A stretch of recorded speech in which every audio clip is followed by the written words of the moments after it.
जब से बीजेपी की सरकार आई है तमाम सेकुलर लोग के चेहरे से नकाब हटता जा रहा है। सोचिए, आज लल्लन टॉप के एक इंटरव्यू में कुमार विश्वास ने पता है क्या कहा? एक लड़की ने उनसे पूछा कि सांप्रदायिक दंगे कब खत्म होंगे, सांप्रदायिक हिंसा कब खत्म होगी, तो कुमार विश्वास नाम का ये ब्राह्मण कवि ने कहा, खुद कह रहे हैं कि मैं ब्राह्मण हूँ, लेकिन मुझे कहा जाएगा गीता, रामायण या संविधान में से चुनने के लिए तो मैं पट से संविधान चुनूंगा। और यही बात चाहे कोई सिख हो, चाहे कोई मुसलमान हो, चाहे कोई ईसाई हो, बोला है बकायदा उसने, को करना पड़ेगा। सोचिए, सौरभ द्विवेदी नाम का संपादक लल्लन टॉप का, उसने अगला सवाल नहीं पूछा कि भारत का संविधान सबको अपना धर्म मानने का अधिकार देता है, और जब संवैधानिक पद पर बैठे आदमी कुमार विश्वास की तरह धर्म के नाम पर काम करने लगे, संविधान क्या कहता है? आप किसी भी धर्म को मानते हो, ये आपका निजी मसला है, आप सत्ता और शासन में धर्म का इस्तेमाल नहीं कर सकते हैं। और इसलिए तमाम मुस्लिम कम्युनिटी के लोग पूछ रहे हैं कि हम तो मानते हैं संविधान, धर्म हमारा निजी मसला है, भारत का संविधान ही मुझे अधिकार देता है कि हम कोई भी धर्म माने, लेकिन हम तब क्या करें जब संविधान के नाम पर सत्ता में बैठे लोग धर्म के आधार पर फैसले करने लगते हैं। और इसकी वानगी देखिए, इस बात में दम है। खैर, सौरभ द्विवेदी ने तो नहीं सवाल पूछा, क्योंकि इस देश में पत्रकार भी वही हैं, अखबार भी वही हैं, सत्ता भी वही हैं, जज भी वही हैं, चपरासी भी वही हैं, चीफ जस्टिस भी वही हैं, कौन पूछे उनसे सवाल।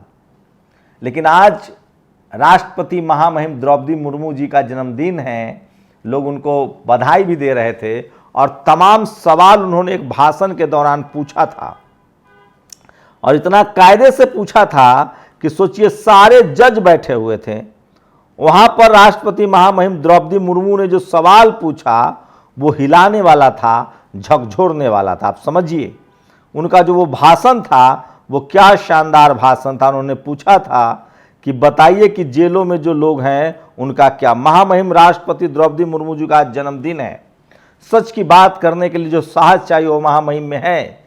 इस भाषण में वो मानवीय जजों को दे चाबुक एकदम बखिया उधेड़ रही हैं। न्याय भारत में कितना महंगा और मुश्किल है ये बता रही थी। तो सोचिए, जो लोग संविधान के दम पर आते हैं सिस्टम में और धर्म के आधार पर सत्ता चलाने लगते हैं, नहीं भरोसा तो कुछ वानगी देख लीजिए। सोचिए, ये वीडियो देखिए। एक मुस्लिम फैमिली गंगा घाट पर चली गई तो कहा गया कि इनको बाहर, यहां से भागो, भगाओ इनको, भगाओ इनको, कहा जा रहा था उस वीडियो में। उसके बाद सुप्रीम कोर्ट के बड़े वकील हैं आर स्वैन के ट्वीट पर उन्होंने कहा है कि इस देश में कानून का राज होना चाहिए। शोभना यादव ने ट्वीट किया है, जो जी की एंकर हैं। तो इस तरह के हालात हैं देश में, और इस तरह से चीजें चल रही है। लेकिन ये एक मसला नहीं है। सोचिए, बालासोर, ये तमाम अखबार की कटिंग देख लीजिए, कौन लोग झूठ फैलाते हैं, कौन लोग अफवाहबाज हैं, इनकी समझिए। ये अजीत भारती है, ये बिजनेस स्टैंडर्ड की एक खबर ट्वीट करता है जिसमें कहा जा रहा है कि जो मुस्लिम जेई है आमिर खान, वो पूछताछ में शामिल नहीं हो रहा और भाग गया है, फरार हो गया है। ये खबर का लेखक कौन है सो पता करने दीजिए मुझे।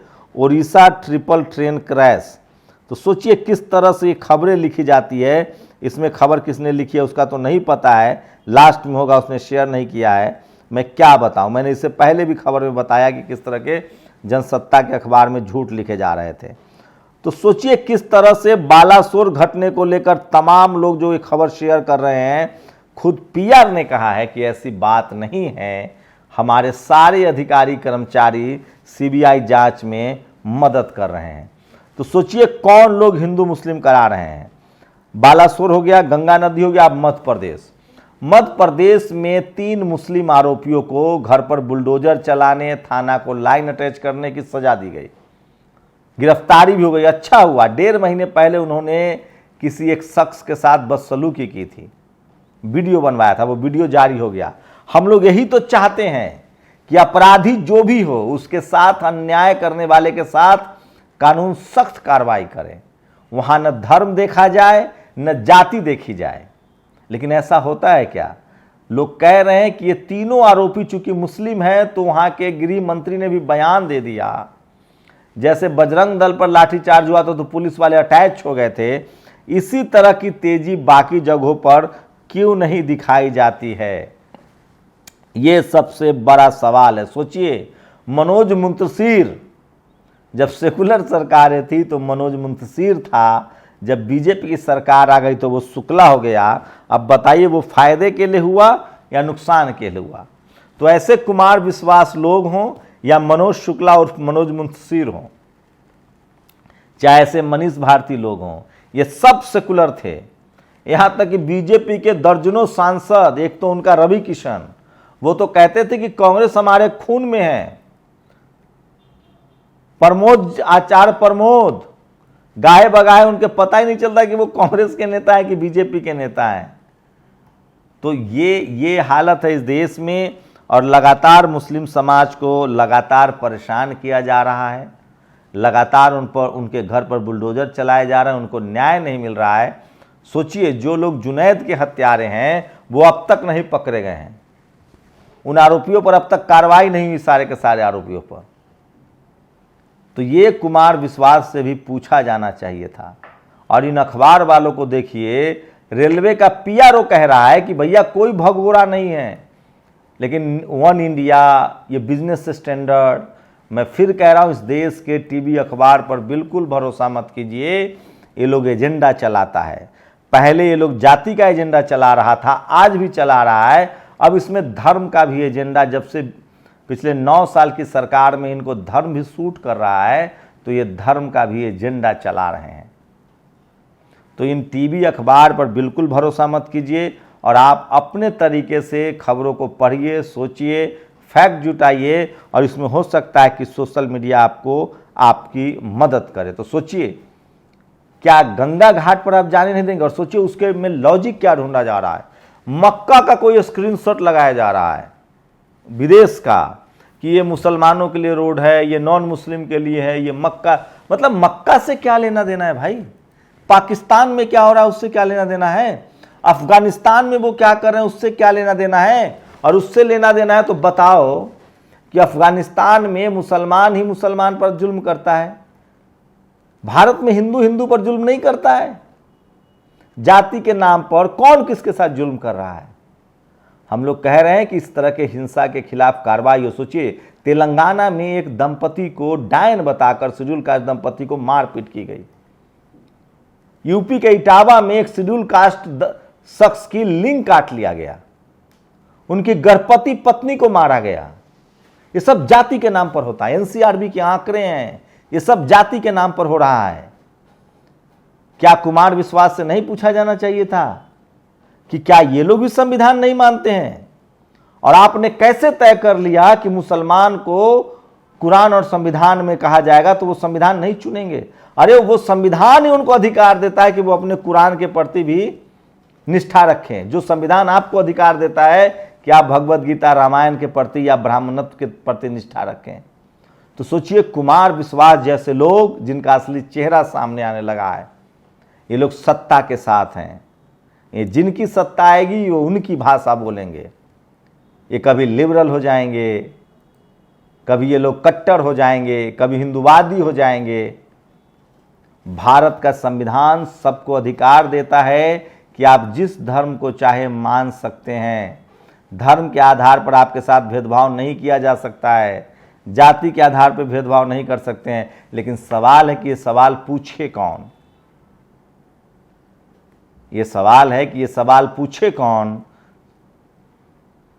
सवाल पूछने वाला ब्राह्मण समाज का, जवाब देने वाला ब्राह्मण समाज का, और वो हिंदू, मुस्लिम, सिख, ईसाई सबके बारे में बोल रहा है और डंके की चोट पर बोल रहा है। लेकिन इनसे जाति का सवाल, सोचिए, पूरा टेलीविजन मीडिया जो हिंदू मुस्लिम पर डिबेट करता है, एक मुसलमान जाति के सवाल को डिस्कोर्स नहीं करता। जैसे इनसे जाति का सवाल पूछने लगे, सोचिए क्या होगा। और कुछ ऐसे इनके चैनल भी हैं। मैं अभी एक चैनल देख रहा था मुसलमानों का, मुस्लिम समाज के एंकर, वो कह रहे हैं कि अशोक के 100 भाई थे जिनका उसने गर्दन काट दिया, अरे अशोक के 100 भाई कैसे हो गए भाई? तो ये लोग भी कहानी करने में कम नहीं है। मैं सवाल कर रहा हूं कि क्या भारत का संविधान किसी से जाति और धर्म के आधार पर भेदभाव की छूट देता है?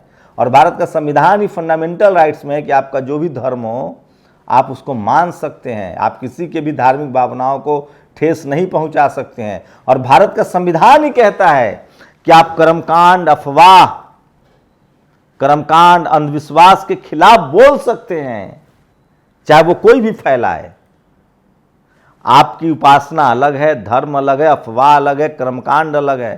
कानून है भाई अंधश्रद्धा उन्मूलन का, महाराष्ट्र में बना हुआ है महाराष्ट्र असेंबली के द्वारा। तो अंधविश्वास अलग है, आस्था अलग है, और आप आस्था के आधार पर सत्ता के शीर्ष पर बैठकर फैसले नहीं ले सकते। भारत का संविधान सबको अजय कुमार विश्वास जैसे लोग और मनोज शुक्ला, आप सोचिए मनोज शुक्ला जो इनकी फिल्म आई आदि पुरुष, इन्होंने कह दिया कि भगवान हनुमान तो भगवान ही नहीं है। क्या ये योगी जी ने कहा था भगवान हनुमान दलित हैं, अब वो ट्रोल हो रहे हैं वहां। ये मनोज शुक्ला सेकुलर आदमी था, सही मतलब रामायण के कई सारे, वाल्मीकि रामायण है, रामचरितमानस है, पेरियार की सच्ची रामायण है, तमाम तरह की किताबें लिखी गई हैं। तो सवाल है कि यही लोग, ये जो आज मनुष्य सारे सिनेमा हाउस के वीडियो सामने आ रहे हैं, जय श्री राम के नारे लग रहे हैं, और मनोज शुक्ला को धमकी दी जा रही है, करनी सेना पहले ही दे चुकी है।